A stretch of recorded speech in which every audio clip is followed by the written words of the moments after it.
Yo, what is going on, everybody? Welcome back to another Four Squared here. We got here another four albums from the hair metal genre, and we are going to be talking a little bit about Baton Rouge's debut album, Shake Your Soul. We also have Shotgun Messiah's debut album as technically debut album as Shotgun Messiah. And then we also have Tigertailz Bezerk from 1990, and then we also have Faster Pussycat's debut album from 1987. So let us jump in here to the first one. We'll go with Tigertailz first here for Berserk. Like I said, 1990 this came out. This is the second studio album for Tigertailz, and this is the first album with Kim Hooker on vocals because you had Stevie James on the debut. Now, I will say I do like Berserk better than the debut. The debut, it was a little bit too early 80s rock for me, or I can't really get into it as much as say this album as Berserk. Berserk certainly has more of that Poison flair to it than say the Tigertailz debut. Now, I also will say that I never came across a physical copy of this album, so I don't. That's why I'm not showing it off here.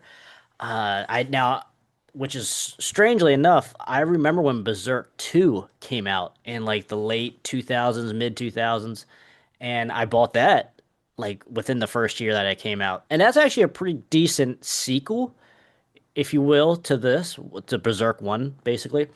So take that for what you would. There's some good memorable stuff on there. But as far as Berserk goes, side A is where it's at. Listen to this album fully. Now, like I said, I have been familiar with Tigertailz since high school, since Berserk 2, basically. So I only know the singles off of this album, and I think the only singles on here were Love Bomb Baby and Heaven, the ballad. I think those might have been the only two. That's the only two music videos I remember seeing. So I just so there's nothing really here to like as far as memory goes. So like I said in my previous video, previous Foursquare, I've just recently had brought in Amazon Music to my life. So like I was able to listen to this album in full now, fully. And so that was kind of nice. So that's kind of why I chose to throw this in here to this Foursquare since it's somewhat available to me now. Nerd alert! So like I said, side A is pretty much where it's at. We do get weaker as side two goes along. So you open up with six sex, which is fine. It's okay. Pretty good opener. So next we go here to the single, which is Love Bomb Baby. Always enjoyed this song. Yes, I guess you could say it's a little cheesy, like as you're getting older and stuff, but it's still fun, still good stuff nonetheless. I can certainly find worse things from this era, and this is certainly not one of them. So, but I will say, going on to the next track here, I cannot dig I Can Fight Dirty too. I'm just not the first, like, well, the the multiple times I listen to this now, I cannot get into that song. It's just, it is the weak spot on side A.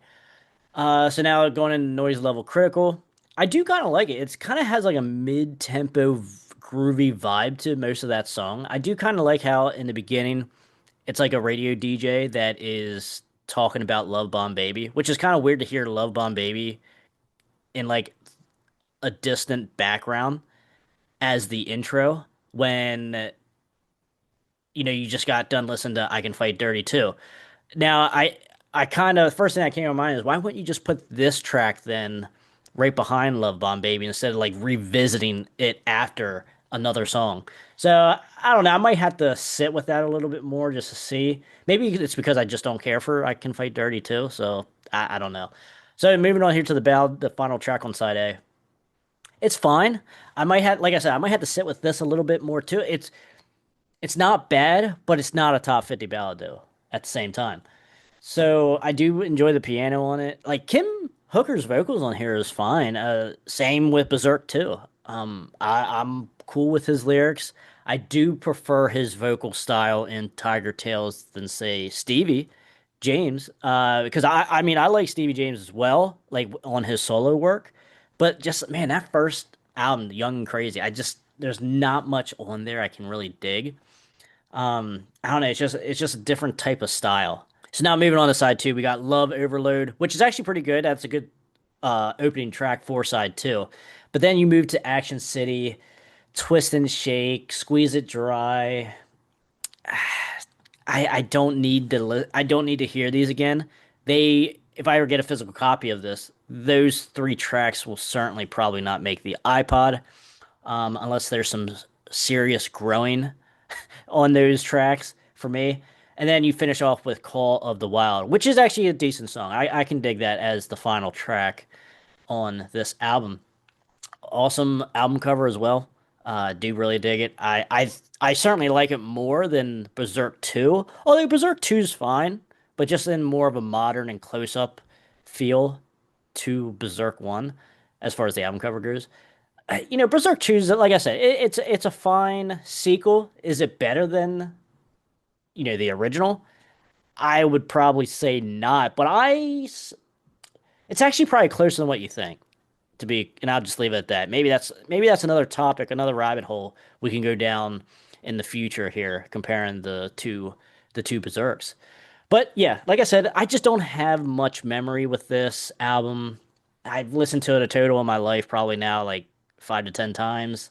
So it does have room to grow with me. But like I said, the singles are fine. There's some deep cuts on here that I will take with me. But it's just one that, kind of just stayed in England. It did pretty well in England. It hit the top 40 in the charts, I think, over in England. So it did well over there. But yes, over here in America, it just didn't really, do too much. So let's move on to our second contestant here, and that is going to be Baton Rouge's debut album, Shake Your Soul, baby. This also comes out in 1990. If you guys have followed the channel at all through the years, we talk about Baton Rouge a good amount, especially in comparison to a lot of other bands. Surprisingly so, not because, I don't love Baton Rouge, which I do love Baton Rouge ever since high school. Like probably like 10th grade, I remember picking this album up. I remember hearing Walks Like a Woman, or not hearing well, hearing but finding it on YouTube, because that's how I found like all my shit, because obviously mainstream radio ain't playing this shit, or not mainstream radio, mainstream uh rock channels and metal channels around here certainly wasn't playing any good stuff like this. So I had to do all my digging on like Sleaze Rocks and YouTube and stuff like that. So we open up here with Doctor. Great opening track. We also have Walks Like a Woman coming in here at the second track, which, the music video is a little corny, I guess. I've heard people say that, but it's fine. I don't have no issues with it. It's a great song as well. Big Trouble coming in here. Awesome song there. It's About Time is a ballad. Bad Time coming down, good. Gets you back in the fast pace of things. And then you got The Midge, which is just an instrumental. It's 30 minutes. It's just an instrumental or slash intro. So not really much worth to talk about. But it takes you into Baby So Cool, which is probably one of my favorite tracks on here. I do love that song a good amount. Certainly over the years, like I always liked like everything on this album, but over the years, I think Baby So Cool just keeps getting stronger and stronger for me. Just love the beat to it. Just love like the drums. Like there's something to the drum sound, I think, behind this song that really stands out. Now we go to another ballad, Young Hearts. Good stuff there. Now, this three of the final four tracks does start to get a little bit chinks in the armor. We got here Melanie, which is fine. I can listen to it. Like in the context of the album, these last four tracks are fine. I am not going to complain about them. But uh Melanie, Hot Blood Moving, and also Spread Like Fire, those usually are not on the iPod. They have not been on the iPod for years. Not, like I said, not that they're bad songs, but just not as memorable as the rest of the album. And then here at now, the one track that is really good out of these four that do make the iPod is another ballad. There was a time, The Storm. Good stuff there. Three ballads on here that are really good. Would I argue top 50 ballads? Maybe not, but they are very good nonetheless. Worth your time, worth putting into a ballad playlist as well. Which pretty much every ballad that I own goes into my ballad playlist, so that's not really saying too much. But there is a lot of shit that does not make my ballad playlist. Now that I'm thinking about, like um, Harry, When the Children Cry, all that kind of, shit like that. Like, I don't need to hear that stuff anymore. Now, it did not certify, but it did reach the top 200 Billboard. I think it only hit like 160 or something like that. And then a year later, we do get their second album, Lights Out in the Playground, which is actually really good, but a little bit more towards a bluesy style, but it's not overly bluesy at the same time. But nonetheless, this probably it's tough. Because over the years, the second album has been getting better. I always liked the second album as well, but there's some deeper cuts on that second album that have gotten better over the years for me. To where the deeper cuts on the debut album here, that just hasn't grown on me as much as some of the deeper cuts on the second album. Like I said, they're still good songs. Melanie's still good songs. Hot Blood Moving and Spread Like Fire, they're still good songs. They're still quality songs on a great album. So take that for what you will. But yeah, like I said, when I listen to this debut album from Baton Rouge, it takes me back to like 10th grade or so of high school. And it's just like, because even my buddies that, would come over to the house or whatever, they would hear Baton Rouge at the time, certainly, and, among plenty other 80s bands. And they always liked Baton Rouge, Vane, like bands like that. And so like that kind of brings me back. And sometimes I send them some YouTube videos or links or whatever of songs. And I'm like, you remember this? Or like just see what they say and stuff. And it's just cool to reminisce a little bit with some of these albums like that.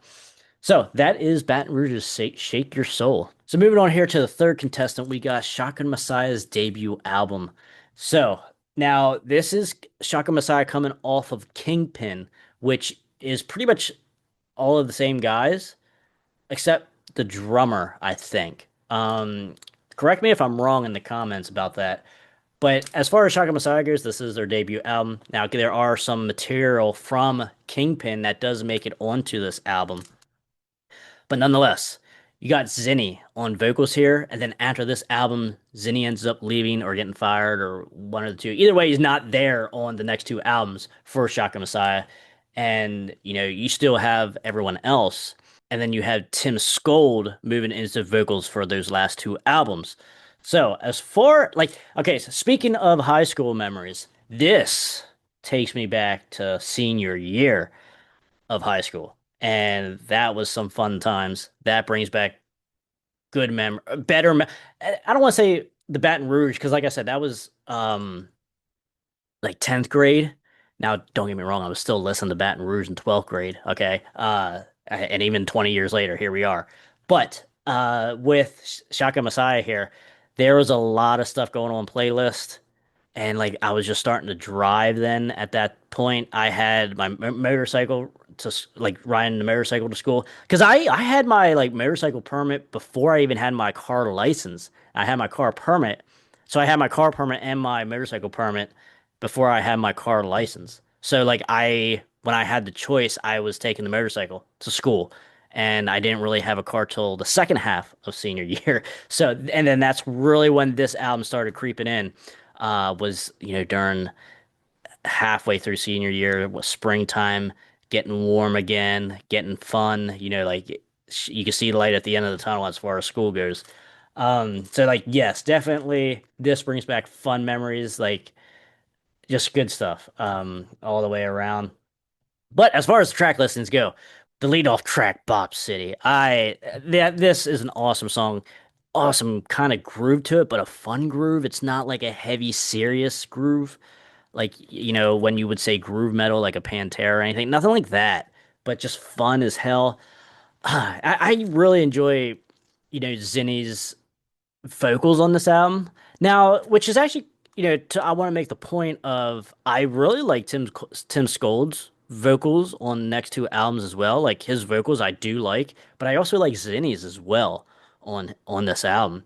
So this is like one of those bands where when they replaced the singer, it was not a loss, I would say.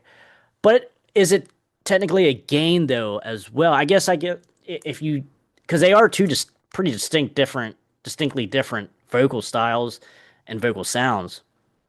But I like both. I like Tim's vocals as well, and I like Zinny's vocals as well. I think they both bring something to the table, and you hear that on some of these songs too, because you hear "Shout It Out," that, and even the Squeeze and Teasing, I believe.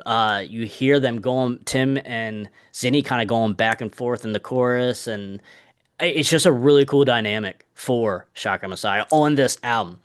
And Bop City is certainly one of them. Awesome, awesome song. I absolutely love it. And then, it's kind of crazy that I go this far into the album, talking about the album, and we don't talk about Harry Cody. Very great guitar player, underrated guitar player that doesn't get talked about nearly as much in this subgenre as he should. All right, so we talked about Bob City. We need to talk about one of the singles, Don't Care About Nothing. Really cool on the heavier side of things, I would say, for this album. More straightforward a little bit. Moving to Shout It Out. Really cool. Better than Kiss is Shout It Out. Well, that's Shout It Out Loud. But if I'm shouting it out, I'm shouting it out with Shotgun Messiah, not Kiss. There you go. Not that Shout It Out Loud's a bad song from Kiss from a bad era, the 70s era. Yes, bad era. But I will still take Shotgun Messiah over Kiss. That's not even a question. I know they're gonna get a lot of hate for that, but it is what it is. It's real shit. Okay, Shotgun Messiah blows away 70s Kiss. And for you naysayers, I have two strong words for you. Come on. Come on. All right, now since I got that off my chest, Squeeze and Teasing, good stuff as well. I think that was a single. I think no, because I always get confused with what I remember seeing. Because I remember Shout It Out had a video, and Don't Care About Nothing had a video, but I can't remember Squeeze and Teasing had a video or not. But either way, it's a damn good song. I always love that song. Now, The Explorer is an instrumental with Harry Cody doing like crazy guitar shit, which actually I'm not. It's fine for what it is. It does make the iPod, but it's not like one of my favorite instrumentals by any means or anything. And this is a song that does come from their Kingpin material as well. Now, going here to the second half of the album, it's not nearly as strong as side A because you got some very memorable bangers on side A. Awesome stuff. But that doesn't necessarily. Now, when I say weak on the second side, that doesn't take anything away from it because there's still good songs that I can listen to at any time. We got Nowhere Fast, which, when you're young in high school, you feel like you're going nowhere fast. If you have nothing to look forward to, if you don't know what you're going to do or whatever. So that just kind of brings me back to what, some of the thoughts of high schoolers and stuff like that. So that's pretty cool. Dirt Talk's cool. I like the groove to that as well. Cool bass. I'm Your Love. It's good. It's weird because like that's one of the songs I don't really get too much, but when it does come on, it's unique enough to keep my interest, if you will. Same thing with Nervous as well. Like I'm Your Love and Nervous are I had to kind of grow into those, especially Nervous. I had to really kind of grow into that. But it is what it is as a final track. You got 10 tracks, but the last track's hidden and it's only like an outro. So Nervous is technically the ninth track and the last track. Um, I would like a stronger outro track or like a final track to the album, but it is what it is. Nervous, it does give you that nervous feel. with the guitar. Like Harry gives like the guitar a nervous sound to it. It's pretty cool. It's just a good album. It's one that doesn't get talked about a lot. Now, yes, Shotgun Messiah doesn't get talked about as much as they should. And when people usually do, they gravitate towards Second Coming, which I have no issue with that because it's Second Coming is good, but I think I gravitate towards this album more. I like this album the whole way through more. It's more this steady, good. Second Coming kind of goes like this throughout the album a little bit, a little bit. But the highs are certainly high on Second Coming, but the lows might be just a tad lower here. And when you're talking about Shotgun Messiah, is that much? What define low, please? Yes, please define low because it's not going to be down here at your feet. Okay, so take the word low with a grain of salt there. So when did we hit the bottom? This interesting sense of humor of yours. This is it. Great stuff here from Shotgun Messiah. Check out the whole catalog, man. Technically it's only 3 albums, but even Violent New Breed for 1993 is like really good. If you take off those, or if you take off that industrial, the industrial tone to a lot of those songs off, it sounds like Second Coming. It's the same shit as Second Coming. So I don't get the big disconnect that a lot of people do. Now, yes, I get it. It does have that industrial overtone to it and feel, but if you kind of look past that, the songs are still really, really good. All right, that is Shotgun Messiah's debut album. So we're moving here to the fourth contestant, and I kind of don't want to be the Debbie Downer here, but we are going to be going to Faster Pussycat's debut album from 1987.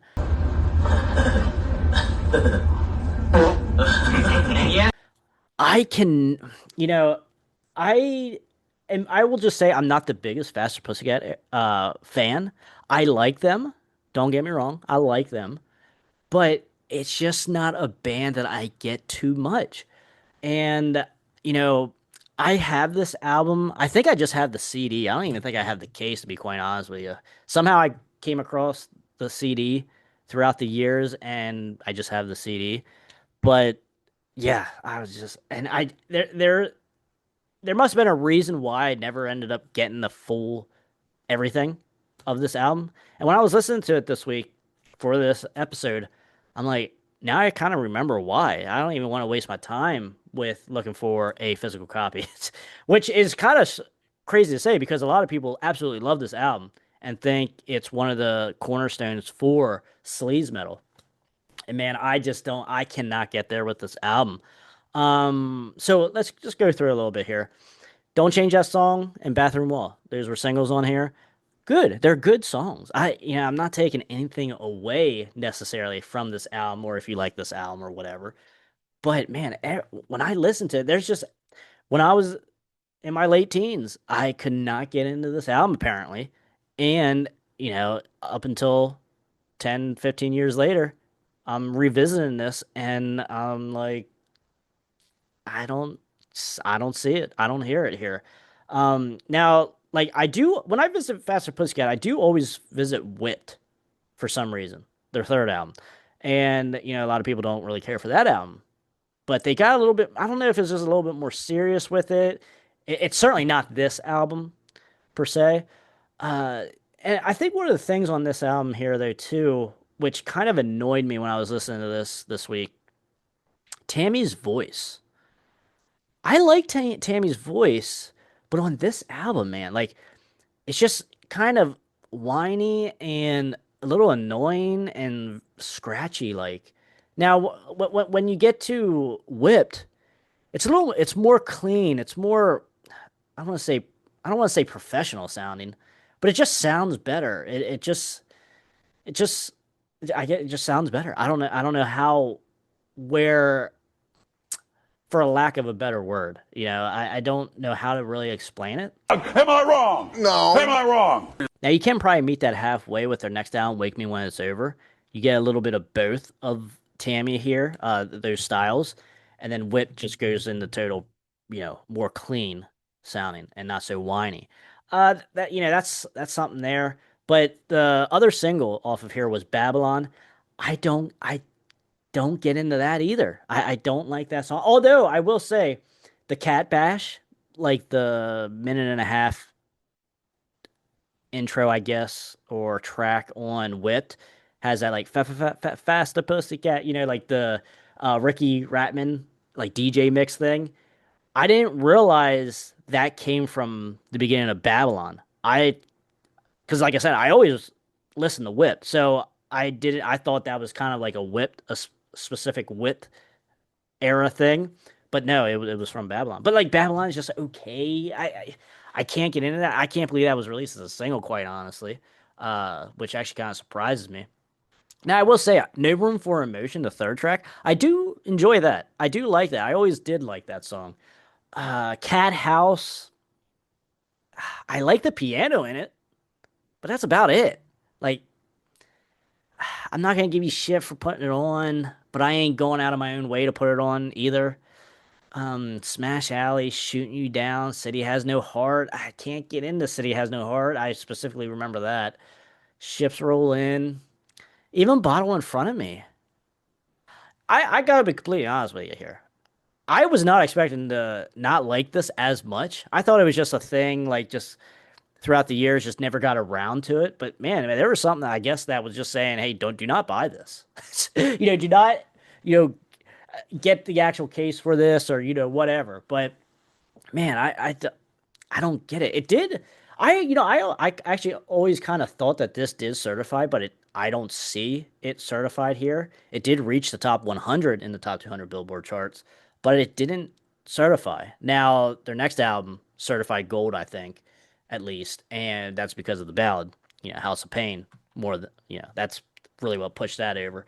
But yeah, man, this is just, and that's another thing too. There's really no ballad on this album, so not that I'm docking points at all for that, because there's great albums that don't have ballads. But I don't know. I cannot get there with this album. I actually kind of shocked myself by how much I was kind of not getting annoyed. That's not the right word.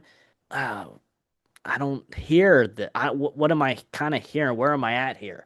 Like I said, I didn't want to be a Debbie Downer here on this album, but that's just where I'm at with this album right now, man. I just can't get into it. 2 hours later. Alrighty, so let us rank these four albums here. So let's just stick with it here. Number four is going to be Faster Pussycat's debut album. For all the reasons I just said, I will probably not visit this album for a long, long time again. And there's just not much singles on here either that bring me back. There's singles from Faster Pussycat that I love more on these other two albums, on the next two albums, than anything off of here. And that is kind of crazy for me to say. I know, I realize that, but it's just going number four easily here in this list. Coming in at number three here, we are going to go with Tigertailz, Bezerk. The reason why it goes here at number three, well, one of the main reasons why I can certainly listen to this more times, 11 out of 10 times compared to that Faster Pussycat album. And not saying that Bezerk is absolutely amazing either, because like I said, Bezerk 2 is probably actually closer than what you think to Bezerk than people realize. Uh, but at the same time, Love Bomb Baby, good song, good single. Good ballad, decent ballad at least. Love Bomb Baby, like that's better. I mean, like I said, it as I'm getting older, that song, Love Bomb Baby, is not getting better, but it's getting better than anything off of Faster Pussycat debut album. So that in and of itself wins it. All right, moving in here at number two. This was kind of tough because I absolutely love both of these albums. But we are gonna have to go with Baton Rouge's debut album, because obviously both of these, the number one and number two albums here, they do make my top 50. Now you're just gonna have to watch my top 50 hair metal albums series right here if you want to see where both these albums land in that 50. But we are gonna go with Baton Rouge here at number two. Like I said, just an amazing album all the way through. Kelly sounds amazing. The whole band sounds amazing. Great production. Pawnee Pawnee production is really good. Just all around good, very good songwriting as well. That is a very big perk, a very big plus compared to all of these albums, really. But certainly three and four. Certainly compared to Faster Pussycat and Tigertailz, the songwriting from Kelly and company way, way outmatch those two albums. So take that for what you will. And that is one of the reasons why it's coming in here at number two. Now, number one, we have to put Shotgun Messiah. Just like I said, it does bring me back to great memories.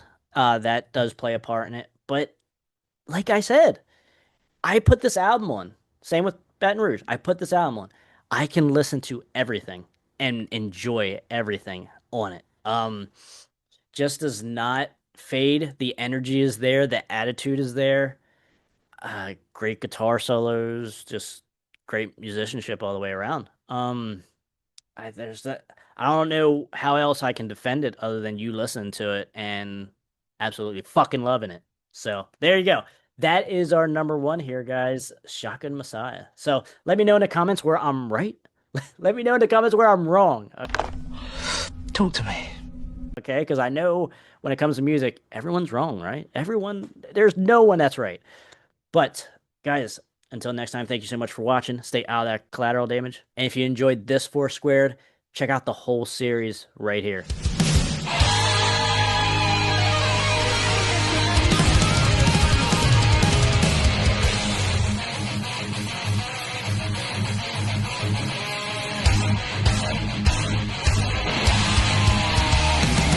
Yeah, I wrote that. It's called I Want to Rock Your Body. And then in parentheses it says to the break of dawn.